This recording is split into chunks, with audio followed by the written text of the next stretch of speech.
Pride and Prejudice, Chapter 1. It is a truth universally acknowledged that a single man in possession of good fortune must be in want of a wife. However little known the feelings or views of such a man may be on his first entering a neighbourhood, this truth is so well fixed in the minds of the surrounding families that he is considered as the rightful property of some one or other of their daughters. "My dear Mr. Bennet," said his lady to him one day, "have you heard? Netherfield Park is let at last." Mr. Bennet replied that he had not.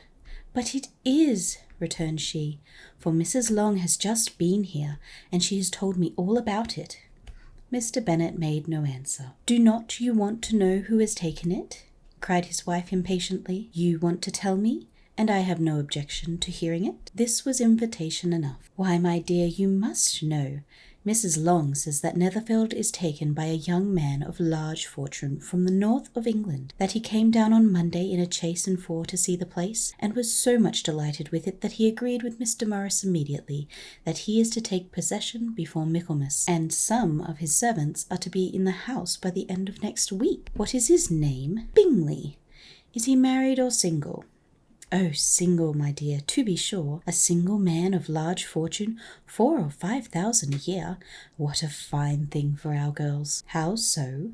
How can it affect them?" "My dear Mr. Bennet," replied his wife, "how can you be so tiresome? You must know I am thinking of his marrying one of them." "Is that his design in settling here?" "Design? Nonsense, how can you talk so? But 'tis very likely that he may fall in love with one of them, and therefore you must visit him as soon as he comes." "I see no occasion for that. You and the girls may go, or you may send them by themselves, which perhaps will be still better, for you are as handsome as any of them. Mr. Bingley might like you best of the party." "My dear, you flatter me.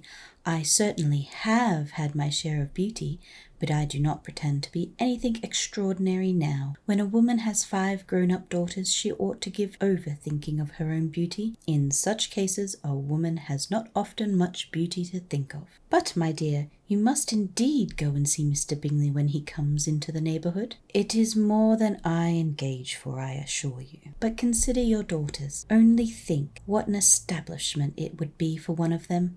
Sir William and Lady Lucas are determined to go, merely on that account, for in general, you know, they visit no newcomers. Indeed, you must go, for it will be impossible for us to visit him if you do not. You are over scrupulous, surely. I dare say Mr. Bingley will be very glad to see you, and I will send a few lines by you to assure him of my hearty consent to his marrying whichever he chooses of the girls, though I must throw in a good word for my little Lizzie." "I desire you will do no such thing. Lizzie is not a bit better than the others, and I am sure she is not half as handsome as Jane, nor half so good-humoured as Lydia. But you are always giving her the preference." "They have none of them much to recommend them," he replied. "They are all silly and ignorant like other girls, but Lizzie, she has something more of quickness than her sisters." "Mr. Bennet, how can you abuse your own children in such a way? You take delight in vexing me. You have no compassion on my poor nerves." "You mistake me, my dear.